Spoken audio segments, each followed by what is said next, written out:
it might be time to commandeer one of those canoes by Tom Sawyer Island because Walt Disney World has flooded again. That, plus the Avengers coaster over in Paris apparently stinks and might need to close in order to be spruced up a little bit. Finally, we'll bring you the greatest this day in Disney history ever, I promise. It's all coming up in the next 3 minutes. I'm your host, Brian Perry. Inside 300, episode 113 starts right now.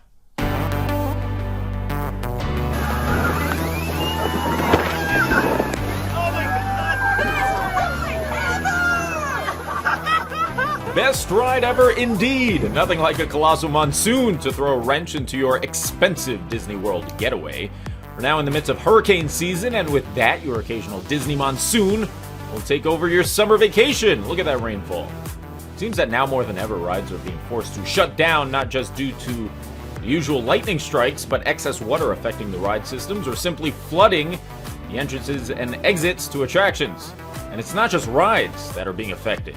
Here's footage from the Enchanted Rose dining area that shows a leak coming through at Grand Floridian. And back over at Epcot, a decent amount of water made its way into the Land Pavilion, landing near the, see that landing? Near the underrated Living with the Land ride. So much for that magical Disney weather bubble. Well, the rethemed Avengers Assemble Flight Force coaster over in Paris has been open for barely a month, and we've already got reports that it's going to shut down for improvements.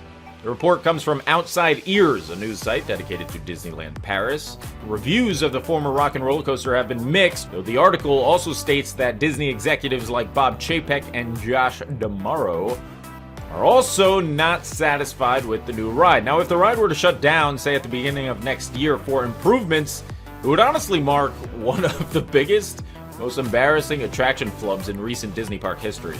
The fact that it's all happening over in Walt Disney Studios Park at Disneyland Paris makes it that much worse, as that park is, without a doubt, the worst out of Disney's 12 parks worldwide.